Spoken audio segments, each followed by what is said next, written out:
परिवार सहित सब अच्छे होंगे। मैं पूजा, आपकी दोस्त, आपकी होस्ट, वेलकम करती हूँ आपका आपके अपने चैनल अंकुजाज ड्रीम्स में। फ्रेंड्स, हर कोई अपने घर में पेड़ पौधे लगाने का शौकीन होता है, पर आजकल की बिजी लाइफ के चलते हर किसी के पास टाइम नहीं है पेड़ पौधों की देखभाल करने का, इसलिए वो पेड़ पौधे नहीं लगा पाते। लेकिन कुछ पेड़ पौधे ऐसे होते हैं जिनको केयर की ज्यादा जरूरत नहीं होती है, वो हार्डी प्लांट्स होते हैं, उनको बहुत कम देखभाल की जरूरत होती है, उनमें बहुत कम खाद पानी देना पड़ता है। उसी में से एक पौधा है सॉन्ग ऑफ इंडिया का। फ्रेंड्स, सॉन्ग ऑफ इंडिया का प्लांट आप बेझिझक इंडोर रख सकते हैं। जितना आसान तरीका इसको लगाने का है, उतना ही आसान तरीका इसकी देखभाल का है। तो चलिए जानते हैं सॉन्ग ऑफ इंडिया के बारे में। फ्रेंड्स, ये है सॉन्ग ऑफ इंडिया का प्लांट, या फिर आप इसे ड्रेसिना रिफ्लेक्सा के नाम से भी जान सकते हैं, क्योंकि इसे ड्रेसिना रिफ्लेक्सा भी कहा जाता है। ड्रेसिना काफ़ी वैरायटियों में पाया जाता है, पर ये वाला जो प्लांट है ये बहुत ही इजी टू ग्रो प्लांट है। इजी टू ग्रो होने के कारण ये काफ़ी जगह देखने को मिलता है, जैसे park, school, college, office, hospital, और काफ़ी लोगों के घरों में भी इस पौधे को ज़्यादा क्वांटिटी में लगाया जाता है। फ्रेंड्स, इसको ज़्यादा क्वांटिटी में लगाने का एक मुख्य कारण यह भी है क्योंकि इसको ज़्यादा क्वांटिटी में खरीदने की ज़रूरत नहीं पड़ती है। एक ही पौधे से सैकड़ों पौधे बन सकते हैं। आप देख रहे होंगे कि इसकी जो पत्तियां हैं वो बीच से हरी हैं और साइड से पीली हैं, पीली यानी बाउंड्री से पीली हैं, और ऊपर से ये पौधा एक स्टार की शेप में दिखाई देता है, जो कि देखने में बहुत ही सुंदर लगता है। मैंने इस प्लांट को नर्सरी से 70 रुपये में लिया है। वैसे तो आप इस प्लांट को, अगर ये प्लांट आपके किसी पड़ोसी के घर में लगा हो तो वहाँ से भी एक कलम लेके लगा देंगे तो ये बहुत इजीली ग्रो कर जाएगा, तो आपको 70 रुपये लगाने की भी ज़रूरत नहीं पड़ेगी।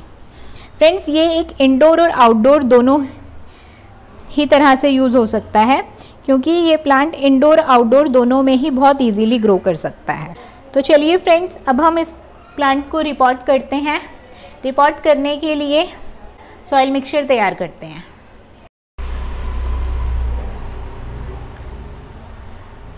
फ्रेंड्स, इसका सॉइल मिक्सचर तैयार करने के लिए हमने लिया है 50% गार्डन सॉइल और रिवर सैंड को मिक्स करके, 25% कोकोपीट और 25% डिकम्पोज किया हुआ काउडंग। फ्रेंड्स, आप काउडंग की जगह पर वर्मी कंपोस्ट का भी इस्तेमाल कर सकते हैं। तो चलिए अब इसको मिक्स करते हैं। फ्रेंड्स, आपको ड्यान देना है कि आप जब भी सॉइल को तैयार करें तो आपका सॉइल मिक्सचर में चिकनाई नहीं होनी चाहिए, चिकनी मिट्टी नहीं होनी चाहिए।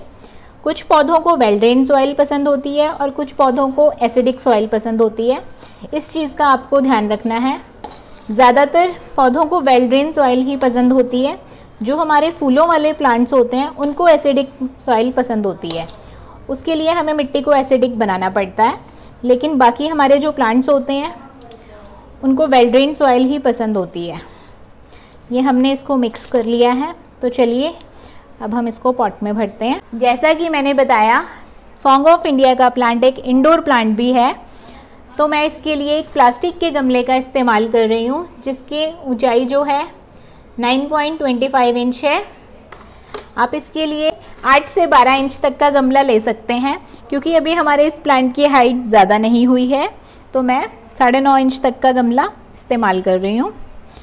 फ्रेंड्स, ध्यान दें कि आपके हर पॉट में, जिसमें भी आप पौधा लगाने जा रहे हैं, वाटर ड्रेनेज के लिए होल होना ज़रूरी है, ताकि गमले में से एक्स्ट्रा पानी बाहर आ सके। क्योंकि अगर एक्स्ट्रा पानी बाहर नहीं आएगा तो आपका जो पौधे की जड़ें हैं वो सड़ने लग जाएंगी। आप देख रहे होंगे मेरे इस गमले में वाटर ड्रेनेज के लिए होल्स हो रखे हैं। इन वाटर ड्रेनेज के होल्स को कवर करने के लिए मैंने ये पत्थर के टुकड़ों का इस्तेमाल किया है। ये हमने इनको होल्स को कवर कर दिया है।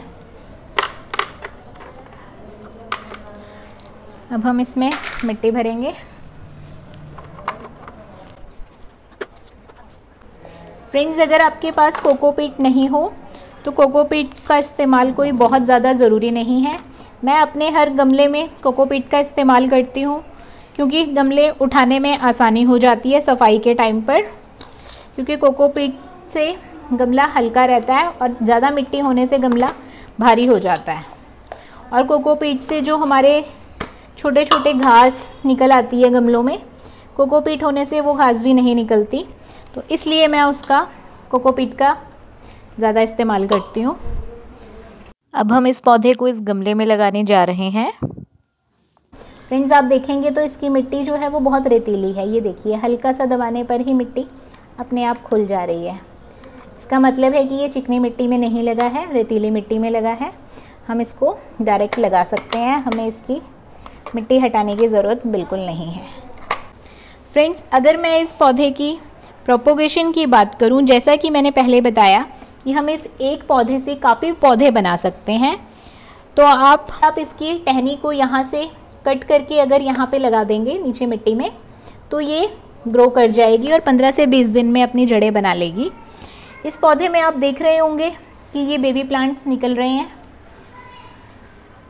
ये बेबी प्लांट्स भी अगर मैं किसी और गमले में ट्रांसप्लांट कर दूं तो ये 15 से 20 दिन में अच्छे से पकड़ बनाकर ग्रो कर जाएगा। इसीलिए इस प्लांट को इजी टू ग्रो प्लांट कहा जाता है, क्योंकि ये बहुत ही इजीली ग्रो करता है। मेरे इस पौधे में अभी तो 3 या 4 ही स्टिक्स नज़र आ रही हैं मुझे, लेकिन जब ये थोड़ा बड़ा हो जाएगा तो मैं इसको यहाँ से कट करके नीचे मिट्टी में लगा दूँगी। ये एक प्रोपोगेशन भी हो जाएगी और मेरा पौधा जो है हरा भरा रहेगा, गमला भी मेरा भरा भरा लगेगा, जिससे कि पॉट जो है एक बुशी पॉट दिखता है। इस पौधे का जो ग्रोइंग पीरियड होता है वो गर्मियों का समय होता है। गर्मियों के समय में ये पौधा बहुत अच्छे से ग्रो करता है। अगर मैं फर्टिलाइज़र की बात करूं तो इस पौधे को फर्टिलाइज़र में कुछ ज़्यादा तो नहीं चाहिए होता। अगर आप इसमें 15 से 20 दिन में एक बार काऊ डंक यानी कि गोबर खाद दे देंगे तो ये पौधा काफ़ी अच्छे से ग्रो कर जाएगा। अगर आप इसमें लिक्विड फर्टिलाइज़र देना चाहते हैं तो आप इसमें लिक्विड फर्टिलाइज़र का भी इस्तेमाल कर सकते हैं। लिक्विड फर्टिलाइज़र के लिए आप यूज़ की हुई चाय पत्ती का फर्टिलाइज़र तैयार कर सकते हैं, या फिर यूज़ किए हुए प्याज के छिलके से भी फर्टिलाइज़र बना सकते हैं। ये सारे फर्टिलाइज़र ऑर्गेनिक फर्टिलाइज़र होते हैं। अगर आप फ्री की ऑर्गेनिक लिक्विड फर्टिलाइज़र कैसे बनाना है ये वीडियो देखना चाहते हैं तो मैंने अपने कुछ पौधों के लिए हमारी पुरानी वीडियोस में लिक्विड फर्टिलाइज़र बनाना बताया है, जिसका लिंक आपको डिस्क्रिप्शन बॉक्स में मिल जाएगा। फ्रेंड्स, अगर आप इसमें केमिकल फर्टिलाइज़र का इस्तेमाल करना चाहते हैं तो आप एप्सम सॉल्ट का भी इस्तेमाल कर सकते हैं या फिर NPK का भी इस्तेमाल कर सकते हैं। फ्रेंड्स, सॉन्ग ऑफ इंडिया का जो प्लांट है ये एक ऑक्सीजन प्योरीफायर भी है, इसीलिए इसको इंडोर रखा जाता है, क्योंकि ये हवा में से दूषित कणों को निकालकर शुद्ध करता है। फ्रेंड्स, गर्मियों के दिनों में 2 से 3 दिन में एक बार आपको पानी एक बार ही इस पौधे को पानी देना है, लेकिन रोज़ आपको इसकी पत्तियों पर पानी का स्प्रे करना पड़ेगा, जिससे कि पत्तियां नम रहेंगी, इसमें ड्राइनेस नहीं होगी। और इस पौधे को हमेशा इनडायरेक्ट ब्राइट सनलाइट पर ही रखें, डायरेक्ट सनलाइट में ना रखें, क्योंकि डायरेक्ट सनलाइट पर रखने से पौधा तो अच्छे से ग्रो करेगा, लेकिन आप देख पा रहे होंगे कि इसमें यहाँ पर सफ़ेद रंग की बाउंड्रीज हो रखी है, क्योंकि ये पौधा धूप में रखने के कारण होती हैं। और अगर आप इसको शेडी एरिया में रखते हैं तो यहाँ पर ये येलो रंग की यानी कि पीले रंग की बाउंड्रीज हैं पत्ते की, ये फ़र्क आ जाता है धूप में रखने से। इस पौधे में आपको ध्यान देने वाली एक और बात है, अगर आपके घर में पालतू जानवर यानी कि कुत्ते बिल्ली आपने पाल रखे हैं तो फिर इस पौधे से उनको दूर रखना, या आप इस पौधे को किसी ऐसी जगह पर रखना जहाँ पर कुत्ते बिल्ली ना जाते हों, क्योंकि इसकी पत्तियाँ जो हैं अगर कुत्ते बिल्ली चबा लेंगे तो उनके लिए हार्मफुल है। हमारे लिए इस पौधे का कोई नुकसान नहीं है, हमारे लिए ये पौधा एक अच्छा ह्यूमिडिफायर का काम करता है।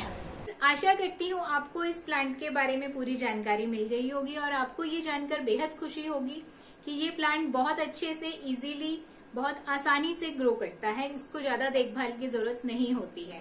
फ्रेंड्स, अगर वीडियो पसंद आई हो तो इस वीडियो को लाइक करें। अगर आपने हमारे चैनल को सब्सक्राइब नहीं किया है तो चैनल को सब्सक्राइब करें, साथ ही बेल आइकन के बटन को दबाना बिल्कुल ना भूलें, जिससे हमारी नई वीडियोस की नोटिफिकेशन आपको मिलती रहे। आप हमें हमारे फेसबुक और इंस्टाग्राम पेज पर भी फॉलो कर सकते हैं। लिंक आपको नीचे डिस्क्रिप्शन बॉक्स में मिल जाएगा। Thanks for watching Ankuja's dream. I can see the sky.